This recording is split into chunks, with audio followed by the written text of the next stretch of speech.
ಮಹಿಳೆಯ ಮೇಲೆ ಬೀದಿ ನಾಯಿ ಡೆಡ್ಲಿ ಅಟ್ಯಾಕ್ ಮಾಡಿದೆ. ರಸ್ತೆಯಲ್ಲಿ ನಡೆದುಕೊಂಡು ಹೋಗ್ತಾ ಇದ್ದಾಗ ನಾಯಿ ದಾಳಿಯನ್ನ ಮಾಡಿರುವಂತದ್ದು. ಈ ಬೀದಿ ನಾಯಿ ದಾಳಿಗೆ ಒಂದು ಕ್ಷಣ ಮಹಿಳೆ ಬೆಚ್ಚಿ ಬಿದ್ದಿದ್ದಾಳೆ. ಬ್ರೇಕಿಂಗ್ ಲಭ್ಯವಾಗ್ತಾ ಇದೆ. ತಾಯಿಯ ಕೈಯಿಂದ ಕೆಳಗೆ ಬಿದ್ದಿದೆ ಪುಟ್ಟ ಮಗು.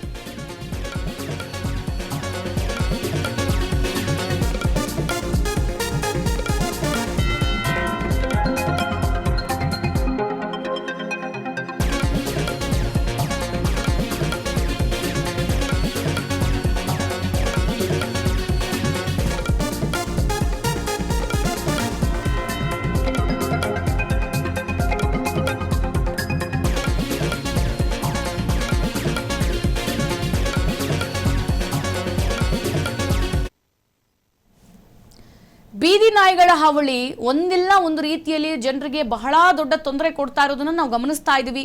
ಅದು ಕೂಡ ಕೇವಲ ಕರ್ನಾಟಕ ಮಾತ್ರವಲ್ಲ, ಕರ್ನಾಟಕವನ್ನು ಹೊರತುಪಡಿಸಿಯೂ ಕೂಡ ಬೀದಿ ನಾಯಿಗಳ ಡೆಡ್ಲಿ ಅಟ್ಯಾಕ್ ಹೆಚ್ಚಾಗ್ತಾ ಇದೆ. ರಸ್ತೆಯಲ್ಲಿ ಸುಮ್ಮನೆ ನಡ್ಕೊಂಡು ಹೋಗ್ತಾ ಇದ್ರು ಕೂಡ ಅದು ಮಕ್ಕಳಾಗ್ಲಿ, ಹಿರಿಯರಾಗ್ಲಿ, ವೃದ್ಧರಾಗ್ಲಿ ಯಾರಂತ ನೋಡದೆ ಬೀದಿ ನಾಯಿಗಳು ಎರಗ್ತಾ ಇವೆ. ಸದ್ಯ ಈ ಬೀದಿ ನಾಯಿ ದಾಳಿಗೆ ಒಂದು ಕ್ಷಣ ಮಹಿಳೆಗೆ ಬೆಚ್ಚಿ ಬಿದ್ದಿದ್ದಾಳೆ ಅನ್ನುವಂತಹ ಮಾಹಿತಿ ಗೊತ್ತಾಗ್ತಾ ಇದೆ. ಈ ಸಂದರ್ಭದಲ್ಲಿ ತಾಯಿ ಒಂದು ಪುಟ್ಟ ಮಗುವನ್ನ ಕೈಯಲ್ಲಿ ಹಿಡ್ಕೊಂತಾಳೆ. ಆ ಬೀದಿ ನಾಯಿ ದಾಳಿಗೆ ಮಗು ಕೆಳಗೆ ಬಿದ್ದು ಅದಕ್ಕೆ ಪೆಟ್ಟಾಗಿದೆ ಅನ್ನುವಂತಹ ಮಾಹಿತಿ ಗೊತ್ತಾಗ್ತಾ ಇದೆ. ಸದ್ಯ ರಸ್ತೆಗೆ ಬಿದ್ದ ರಭಸಕ್ಕೆ ಮಗುವಿಗೆ ಗಾಯ ಆಗಿದೆ. ಮಗುವನ್ನ ಹೆಚ್ಚಿನ ಚಿಕಿತ್ಸೆಗಾಗಿ ಆಸ್ಪತ್ರೆಗೆ ದಾಖಲು ಕೂಡ ಮಾಡಲಾಗಿದೆ. ಓಲ್ಡ್ ಸಾಂಗ್ವಿಯಲ್ಲಿ ಬೀದಿ ನಾಯಿಗಳ ಅಟ್ಟಹಾಸ ಮಿತಿ ಮೀರ್ತಾ ಇದೆ. ಆದ್ರೂ ಕೂಡ ಅಧಿಕಾರಿಗಳು ಕಣ್ಣು ಮುಚ್ಚಿ ಕುಳಿತಿದ್ದಾರೆ. ನೋಡಿ, ಆ ಮಹಿಳೆಗೆ, ಅಷ್ಟು ದೊಡ್ಡ ಮಹಿಳೆ ಮೇಲೆ ಆ ನಾಯಿ ಎಗರುತ್ತೆ ಅಂತಂದ್ರೆ ಸಣ್ಣ ಪುಟ್ಟ ಮಕ್ಕಳು ಓಡಾಡೋದು ಹೆಂಗೆ? ಮತ್ತೆ ಹೋಗ್ಲಿ, ರಾತ್ರಿ ಹೊತ್ತು ಅಲ್ಲಿ ಒಂದ್ ಕಡೆಯಿಂದ ಮತ್ತೊಂದ್ ಕಡೆಗೆ ಹೋಗ್ಬೇಕಂದ್ರೆ ಇದೇ ಸಂದರ್ಭ ರಾತ್ರಿ ಹಗಲು ಅಂತ ನಾವು ನೋಡೋಕ್ಕಾಗಲ್ಲ. ಏನೇ ಎಮರ್ಜೆನ್ಸಿ ಬಂದ್ರು ಹೊರಗೆ ಹೋಗ್ಬೇಕು.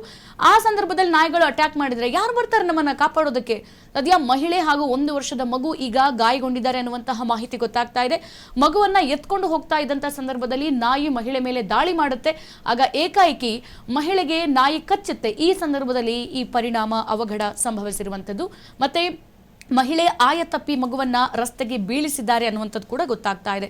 ಸದ್ಯ ರಸ್ತೆಗೆ ಬಿದ್ದಿದೆ 1 ವರ್ಷದ ಮಗು, ಅದಕ್ಕೆ ಏಟಾಗಿದೆ ಅನ್ನುವಂಥ ಮಾಹಿತಿ ಕೂಡ ಗೊತ್ತಾಗ್ತಾ ಇದೆ. ಹಾಗಾಗಿ ಹೆಚ್ಚಿನ ಚಿಕಿತ್ಸೆಗಾಗಿ ಮಗುವನ್ನ ಆಸ್ಪತ್ರೆಗೆ ಸ್ಥಳಾಂತರಿಸಲಾಗಿದೆ.